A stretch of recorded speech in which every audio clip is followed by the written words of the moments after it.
हम अगले कॉन्सेप्ट को समझते हैं जिसे हम घनत्व यानी डेंसिटी के नाम से जानते हैं। किसी भी पदार्थ के एकांक आयतन में उसके द्रव्यमान को हम घनत्व के नाम से जानते हैं। इंग्लिश में हम इसे डेंसिटी कहते हैं। तो सूत्र अनुसार हम देखें तो घनत्व बराबर होता है द्रव्यमान बटे आयतन यानी density equal to mass upon volume. घनत्व को हम एक स्पेशल चिन्ह से दर्शाते हैं, इसे हम रो कहते हैं। तो रो बराबर होता है m अपॉन v। और यदि इसका SI मात्रक देखें तो ये हो जाएगा kg प्रति मीटर क्यूब, और CGS में देखें तो ग्राम प्रति सेंटीमीटर क्यूब। अब डेंसिटी का विमीय सूत्र क्या होगा? द्रव्यमान के लिए हम m लिखते हैं और वॉल्यूम यानी आयतन होता है लंबाई इंटू चौड़ाई इंटू ऊंचाई, तो हम आयतन के लिए लिखते हैं L cube. m upon L cube लिखेंगे या फिर हम विमीय सूत्र के रूप में लिखें तो m L माइनस 3 T0। और घनत्व में दिशा का कोई भी महत्व नहीं होता, इसलिए घनत्व अदिश राशि है। बच्चों, जब हम लिक्विड्स की बात करें तो ये इनकम्प्रेसिबल होते हैं, असंपिंडीय होते हैं, और इसीलिए किसी भी लिक्विड का घनत्व कांस्टेंट होता है। जबकि वही हम गैस की बात करें तो ये कंप्रेसिबल होते हैं, इसीलिए इनका आयतन चेंज हो जाता है कंप्रेस करने पर, तो इनका घनत्व भी चेंज हो जाता है। जबकि हम गैस की बात करें तो गैस संपीड़िय है यानी कि कंप्रेसिबल है, और इसीलिए गैस का घनत्व भी परिवर्तित हो सकता है। अब आइए हम एक सारणी देखते हैं जिसमें हमने कुछ पदार्थ के नाम लिखे हैं और उनका घनत्व लिखा है। नीचे सारणी में कुछ पदार्थों के घनत्व प्रदर्शित किए गए हैं।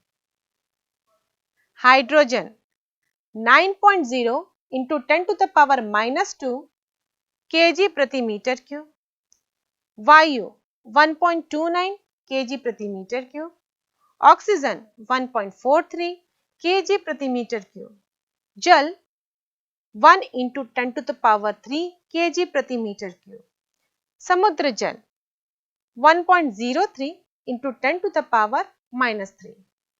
बच्चों, यहाँ से स्पष्ट है कि समुद्र जल का घनत्व साधारण जल की तुलना में अधिक होता है।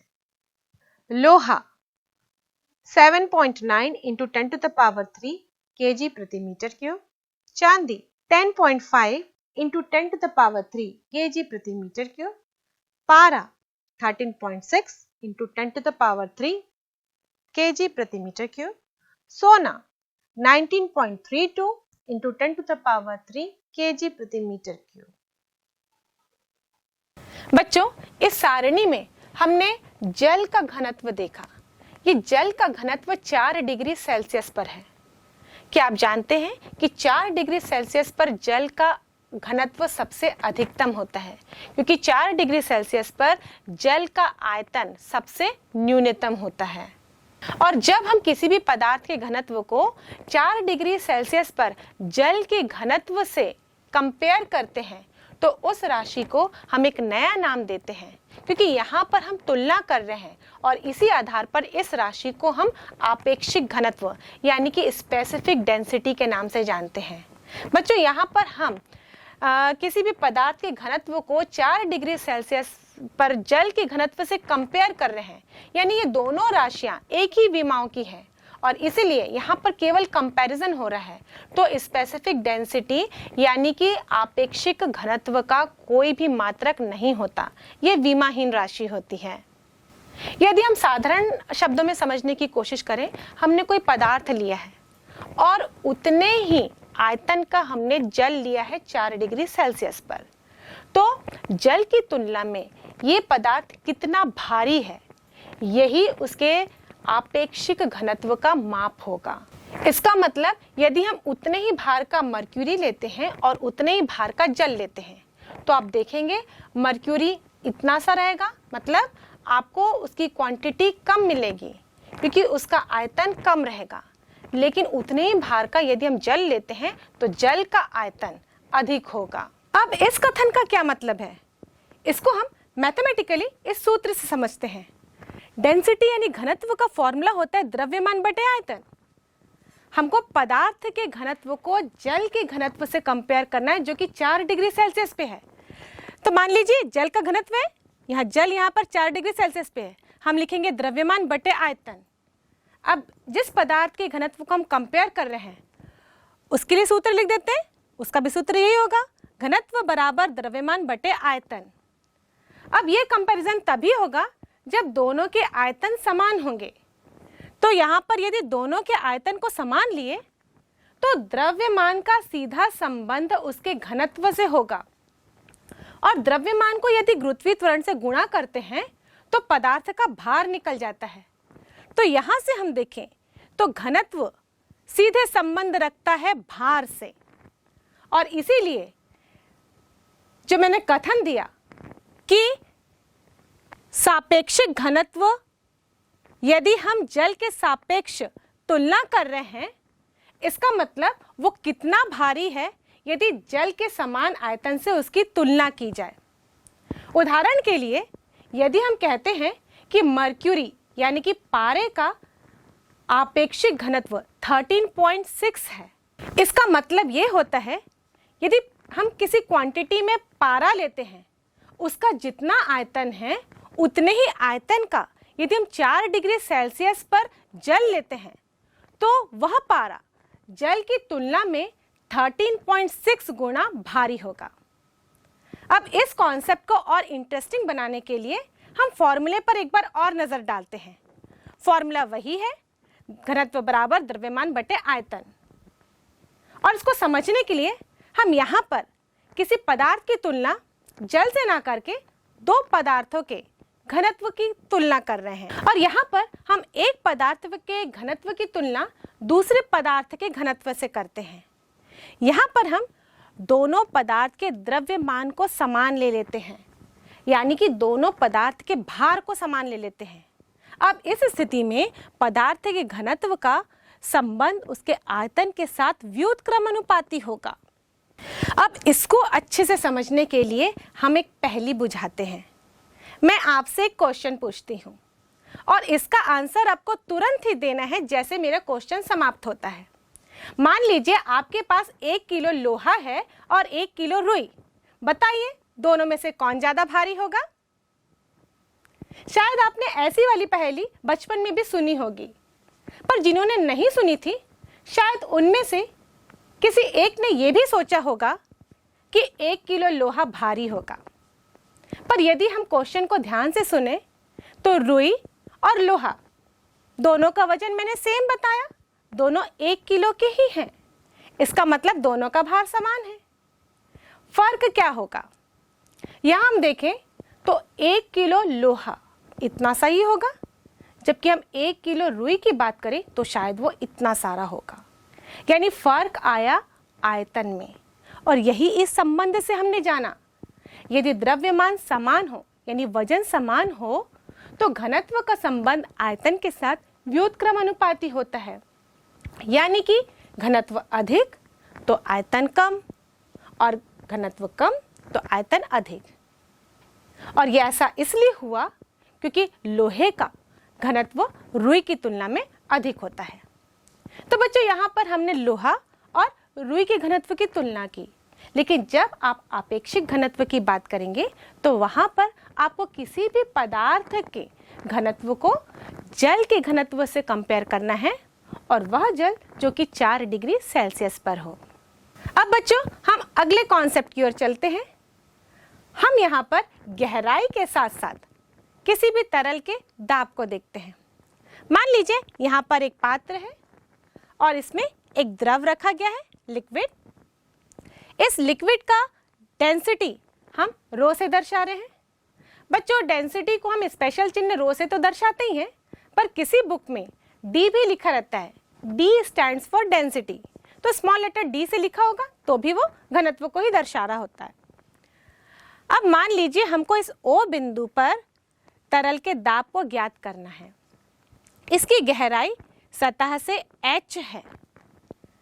अब इस O बिंदु पर दाब को कैलकुलेट करने के लिए हमें एकांक क्षेत्रफल की आवश्यकता होगी, क्योंकि हम दाब के फॉर्मूले के अनुसार जानते हैं कि बल अपॉन क्षेत्रफल, यानी कि हमको क्षेत्रफल में ही आरोपित बल की गणना करनी है और उसी के आधार पर हम दाब कैलकुलेट करेंगे। तो हम यहाँ पर एक काल्पनिक क्षेत्रफल ले लेते हैं। इस क्षेत्रफल को हम A से दर्शाएंगे। अब इसी क्षेत्रफल के आधार पर हम एक बेलन की कल्पना करें और ऐसा ही क्षेत्रफल हम ऊपर भी देख सकते हैं, क्योंकि हम जानते हैं कि एक बेलन में दो जो वृत्ताकार क्षेत्रफल होते हैं उनका एरिया सेम होता है। तो ऐसा ही क्षेत्रफल हमें यहाँ पर भी प्राप्त होगा। अब इस O बिंदु पर कितना बल कार्य कर रहा है इसको हमको ज्ञात करना है। तो जितना बेलन में द्रव का भार होगा उतना ही बल काम करेगा। न्यूटन के गति के हम दूसरे नियम से जानते हैं, बल बराबर द्रव्यमान इंटू त्वरण। यहाँ पर जो इस द्रव का भार होगा वो गुरुत्वीय त्वरण के कारण हो रहा है, इसलिए हम लिख सकते हैं द्रव्यमान इंटू गुरुत्वीय त्वरण।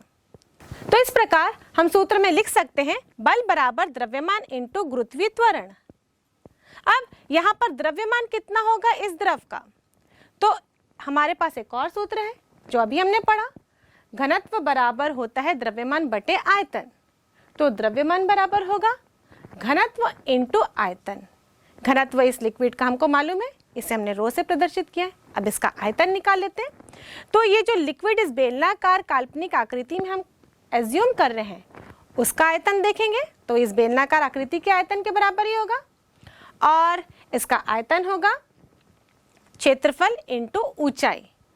तो हम लिखेंगे A इंटू एच आयतन के लिए, घनत्व के लिए रो और गुरुत्वीय त्वरण के लिए G।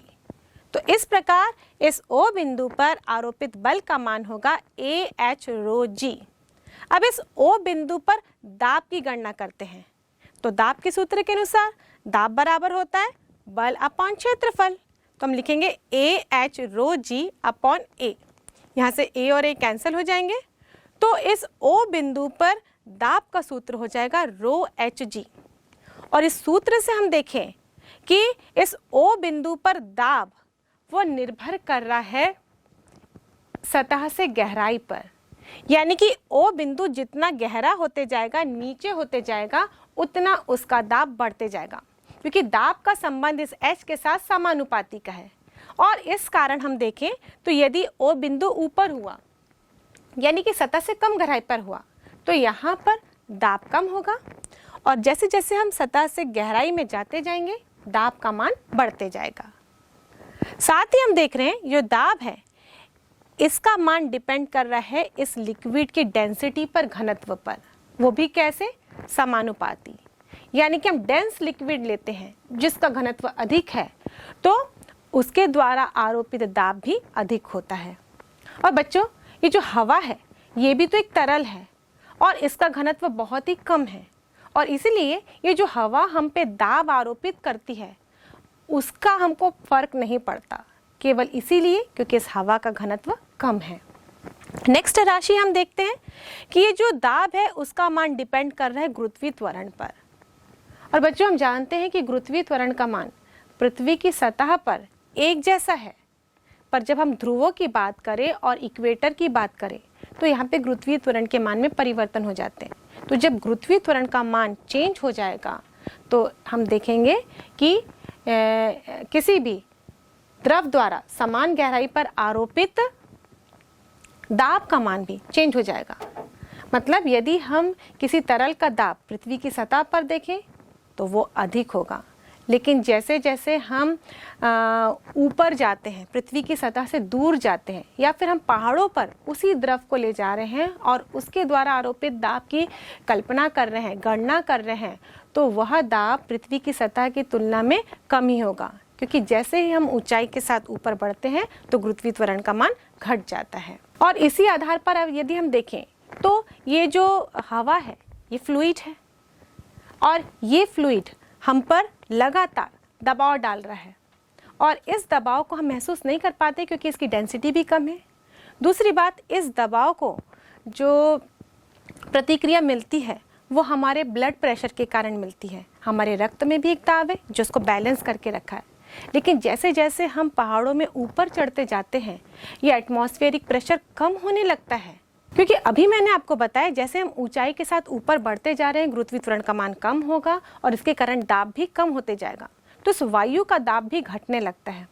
और इसी कारण आप देखेंगे कि ऊंचाई में चढ़ने के साथ साथ किसी किसी को नोज ब्लीडिंग की प्रॉब्लम होती है, उसके नाक से खून बहने लगता है, क्योंकि कोई सेंसिटिव या कोई कमज़ोर उसकी नाक की नर्व्स होती है जो कि फट जाती है और उसके कारण वहाँ से खून बहने लगता है, क्योंकि इस कंडीशन में उसकी नर्व्स के द्वारा आरोपित ब्लड प्रेशर इस हवा के द्वारा आरोपित प्रेशर की तुलना में अधिक हो जाता है। और इसी सूत्र को यदि हम ध्यान से देखें तो किसी भी तरल का प्रेशर उसके द्रव्यमान पर निर्भर नहीं कर रहा और ना ही उसके आधार के क्षेत्रफल पर, मतलब किस आधार पर वो बल आरोपित कर रहा है उसके क्षेत्रफल का यहाँ पर कोई भी महत्व नहीं है। इस तरह से अभी जो हमने फ्लूइड प्रेशर के लिए जो व्यंजक ज्ञात किया उसमें हमने देखा कि हम किसी भी लिक्विड की सतह से यदि उसकी गहराई की ओर बढ़ते जाते हैं तो प्रेशर बढ़ते जाता है। और इस तरह से हम कंक्लूड कर सकते हैं कि फ्लूइड के अंदर सभी बिंदुओं में प्रेशर एक जैसे नहीं रहता, ऊपर में प्रेशर कम रहता है और जैसे जैसे हम गहराई की ओर बढ़ते जाते हैं तो प्रेशर मैक्सिमम होते जाता है। तो इस फ्लूइड के अंदर किन्हीं भी दो बिंदुओं के बीच में प्रेशर का कितना अंतर होगा, चलिए उसके लिए व्यंजक ज्ञात करते हैं। तो हम यहाँ पर एक बीकर लेते हैं और उसी जार में हम एक फ्लूइड रख देते हैं। इस लिक्विड का घनत्व हम रो से दर्शा रहे हैं। अब मान लीजिए इस लिक्विड के अंदर हम दो अलग अलग बिंदु लेते हैं, ये दोनों एक ऊर्ध्वाधर लाइन में ले रहे हैं। मान लीजिए एक x है और एक y है। अब देखेंगे कि इस x बिंदु पर और y बिंदु पर तरल दाब में कितना अंतर होगा। तो इसके लिए हम x के चारों ओर और y के चारों एक छोटा सा क्षेत्रफल कंसीडर करते हैं और ये दोनों ही क्षेत्रफल हम एक ही एरिया का ही लेते हैं, तो पृष्ठ ले रहे हैं और उसको दोनों पृष्ठों को मिलाते हुए एक बेलन की कल्पना करते हैं, क्योंकि इस बेलनाकार जो आकृति हमको प्राप्त हो रही है उसके अंदर जो द्रव आएगा उस द्रव कॉलम के भार का भी इफेक्ट पड़ेगा। तो इसलिए हम यहाँ पर x के चारों ओर एक क्षेत्रफल a और y लेते हुए एक बेलन की आकृति को एज्यूम कर रहे हैं। इस बेलन की हाइट इन x और y बिंदुओं के बीच की दूरी के बराबर ही होगी। मान लीजिए ये h है। अब हम देखेंगे कि x जो बिंदु से गुजरता हुआ जो पृष्ठ हमें मिल रहा है, इस पर इसके ऊपर जितना भी लिक्विड होगा उसके कारण बल लगेगा। मान लीजिए इस बल को हम F1 लेते हैं और जो नीचे y के चारों तरफ हमने पृष्ठ लिया है जिसका क्षेत्रफल a है, उस पर नीचे जो लिक्विड है उसके कारण बल लगेगा और इस बल की दिशा ऊपर की ओर होगी, इसे हम F2 लेते हैं। पर यदि हम इस x के चारों ओर के पृष्ठ को देखें तो यहाँ पर देखेंगे कि एक और बल काम करेगा जो इस बेलनाकार आकृति के अंदर जितना भी द्रव होगा उसके भार के कारण भी इन दोनों पृष्ठों पर बल लगेगा, चाहे वो x की बात करें चाहे y की बात करें। और ये भार का डायरेक्शन हमेशा नीचे की ओर होगा, क्योंकि हम जानते हैं बच्चों भार एक बल है जिसकी वजह से कोई भी वस्तु पृथ्वी की केंद्र की ओर आकर्षित होती है। तो यहाँ पर यदि x और y के बीच में जो हमने सिलेंडर कंसीडर किया है उसके अंदर जितना भी द्रव होगा उसका अपना एक भार होगा और उस भार के कारण वो x के चारों तरफ के पृष्ठ को भी अफेक्ट करेगा और y के चारों तरफ भी जो पृष्ठ हमने कंसीडर किया उसको भी अफेक्ट करेगा और इन दोनों जगह पर इसकी दिशा नीचे की ओर होगी। तो सबसे पहले हम भार को ज्ञात कर लेते हैं। तो इस द्रव कॉलम जो सिलेंडर में मिल रहा है उसका भार देखेंगे हम। भार का फॉर्मूला होता है बच्चों, भार मतलब एक बल है, तो बल का फॉर्मूला न्यूटन के सेकंड लॉ से होता है F equal to m into a, भार बराबर द्रव्यमान इंटू त्वरण। तो यहाँ पर भार के जगह हम बल लेते हैं क्योंकि भार एक बल ही है, तो भार बराबर हो जाएगा द्रव्यमान इंटू गुरुत्वीय त्वरण। अब हमको द्रव्यमान ज्ञात करना है। द्रव्यमान का फॉर्मूला होगा आयतन इंटू घनत्व। अब आयतन निकालेंगे, आयतन होगा बेलन का पाई आर स्क्वायर एच, यानी ये जो बेलनाकार में हमने हाइट ली थी वो h इंक्लूड करेंगे और उसका एरिया जो वृत्ताकार था उसका क्षेत्रफल का गुणनफल होगा ये। तो हम लिखेंगे A इंटू एच, घनत्व है रो और गुरुत्वीय त्वरण है G। तो इस लिक्विड कॉलम का जो भार है वो होगा AH रो G, और उसकी दिशा हम देखेंगे तो वो नीचे की तरफ होगी, मतलब यहाँ पे एक बल काम करेगा जिसकी दिशा नीचे की ओर होगी। अब x बिंदु पर जो F1 बल कार्य कर रहा था उसका मान होगा P1 इंटू A। P1 उस x बिंदु का प्रेशर ले लेते हैं और A क्षेत्रफल। वैसे ही y बिंदु पर बल की दिशा ऊपर की ओर है F2, इसका मान होगा P2 इंटू A। अब ये लिक्विड संतुलन की अवस्था में है और हम जानते हैं कि संतुलन की अवस्था में कितने भी बल वहां पे कार्य कर रहे हो लेकिन उसका परिणामी शून्य होता है। तो हम इन सारे बलों को परिणामी को शून्य लेंगे, और जब परिणामी हम ज्ञात करते हैं, चूंकि बल एक सदिश राशि है तो विपरीत दिशा के लिए हम ऋणात्मक चिन्ह का उपयोग करते हैं। यहाँ पर हम देखेंगे F1 बल नीचे की ओर कार्य कर रहा है और जो उसका भार है वो भी नीचे की ओर कार्य कर रहा है। इन दोनों को हम धनात्मक चिन्हों के साथ लिखेंगे, लेकिन F2 बल की दिशा ऊपर की ओर है, ये ऋणात्मक चिन्ह के साथ लिखा जाएगा। और इस प्रकार इन सब का जो सदिश योग हम कर रहे हैं, यानी कि चिन्हों के साथ जो योग कर रहे हैं वो कितना होना चाहिए, 0 होना चाहिए। अब हम मान लिख देते हैं, F1 की जगह P1A plus AH rho G minus P2A बराबर 0। अब हम पक्षांतर करते हैं, प्रेशर वाले टर्म को एक साथ लिख लेते हैं। तो ये जगह P2 minus P1 into A equal to AH rho G। सरल करने पर हमको ये समीकरण मिला। अब दोनों पक्षों से हम A को कैंसिल करेंगे तो हमें मिलेगा P2 minus P1 equal to H rho G। और ये इस द्रव के अंदर किसी भी दो बिंदुओं के बीच में दाब के अंतर को प्रदर्शित करता है। और वैसे भी हमने ये पहले ही अंदाजा लगा लिया था कि जैसे जैसे हम नीचे की ओर बढ़ते जा रहे हैं तो दाब के मान में वृद्धि हो रही है, और इसलिए हम देखेंगे नीचे में दाब मैक्सिमम होगा और ऊपर में दाब कम होगा, और ये अंतर हमेशा H रो G के बराबर ही होगा। मतलब ये उन्हीं कारकों पे डिपेंड कर रहा है जो हमने पहले भी डिस्कस किए थे, यानी कि दोनों बिंदुओं के बीच की दूरी पर यानी गहराई पर, दूसरा द्रव के घनत्व पर, और तीसरा गुरुत्वीय त्वरण के मान पर।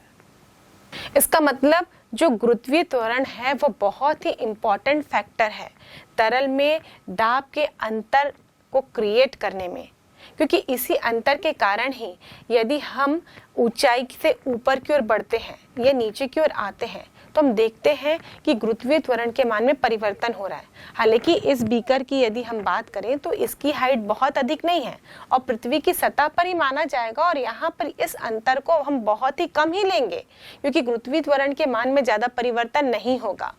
लेकिन बेसिकली जो चेंज है वो इस गुरुत्वीय त्वरण के कारण ही होता है।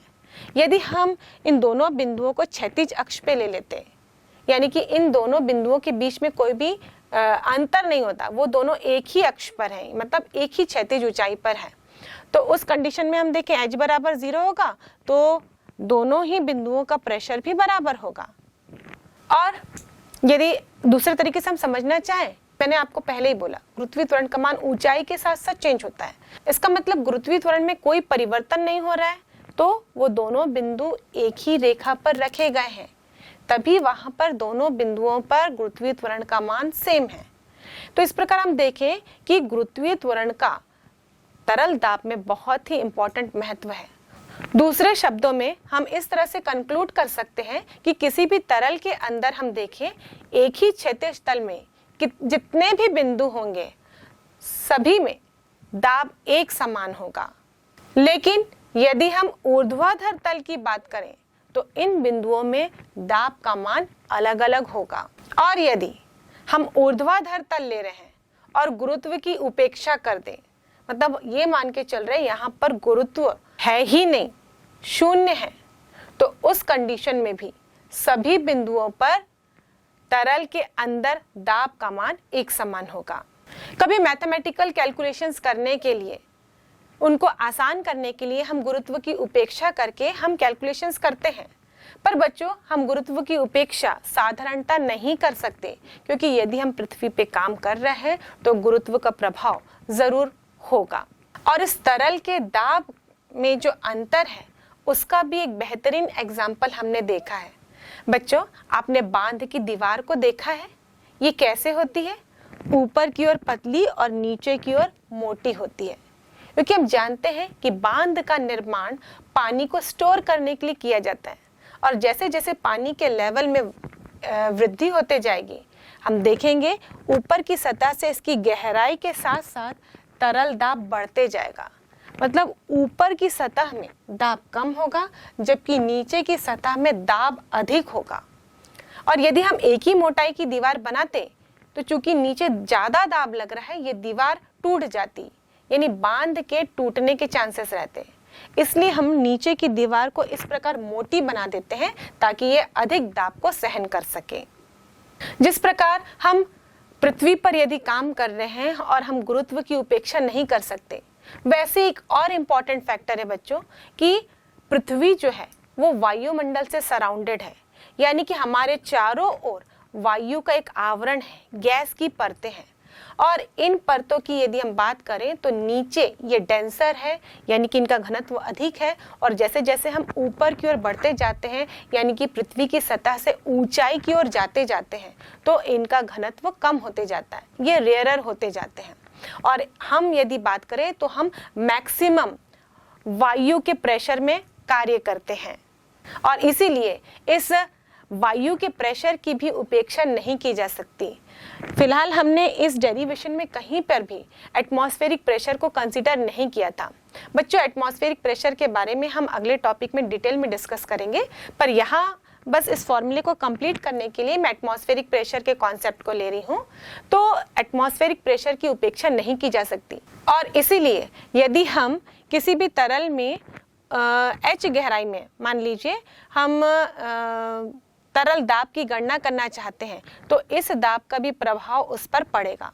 तो इस प्रकार हम लिख सकते हैं कि हम किसी भी बिंदु पर यदि वास्तविक दाब की बात करें तो वो इस एटमॉस्फेरिक प्रेशर यानी वायुमंडलीय दाब और ये जो प्रेशर डिफरेंस हमने निकाला था H रो जी, इन दोनों का कुल योग होगा। तो हम लिख सकते हैं P बराबर PA प्लस H रो जी। और इसी समीकरण से हम देखें तो ये जो वास्तविक दाब से यदि वायुमंडलीय दाब को घटाऊं तो ये H रो जी के बराबर होगा, और वास्तविक दाब और वायुमंडलीय दाब के अंतर को हम गेज दाब कहते हैं, गेज प्रेशर। और वास्तव में हमारे पास जितने भी उपकरण इस फ्लूइड प्रेशर को मापने वाले होते हैं, वो उस फ्लूइड प्रेशर के वास्तविक दाब का मापन नहीं करते, बल्कि वो उस फ्लूइड के गेज प्रेशर का मापन करते हैं, क्योंकि ये एटमॉस्फेरिक प्रेशर हमेशा किसी भी लिक्विड के स्वतंत्र पृष्ठ पर कार्य करता ही होगा और उसकी उपेक्षा हम कभी नहीं कर सकते। ये तरल दाब, और इस तरल के अंदर अलग अलग बिंदु में दाब के अंतर को समझने के लिए चलिए कुछ न्यूमेरिकल क्वेश्चंस बनाते हैं। प्रश्न, एक लोहे की कील को जिसकी नोक का क्षेत्रफल 0.2 मिलीमीटर स्क्वायर है, दीवार पर लंबवत रखकर 30 न्यूटन के बल से दबाया जाता है। कील द्वारा दीवार पर लगाया गया दाब क्या होगा? इस प्रश्न में दिया है A, यानी कि उस कील की नोक का क्षेत्रफल 0.2 मिलीमीटर स्क्वायर। अब मिलीमीटर को हम मीटर में कन्वर्ट करेंगे तो लिखेंगे 0.2 इंटू 10⁻³ मीटर का वर्ग, 0.2 इंटू 10⁻⁻6 वर्ग मीटर। बल यानी कि F बराबर 30 न्यूटन। तो सूत्र अनुसार दाब बराबर होता है बल अपॉन क्षेत्रफल, तो हम लिखेंगे 30 अपॉन 0.2 इंटू 10⁻⁻6 और से सॉल्व करेंगे तो हमें मिलेगा 150 इंटू 10⁻⁶ यानी 1.5 इंटू 10⁸ पास्कल।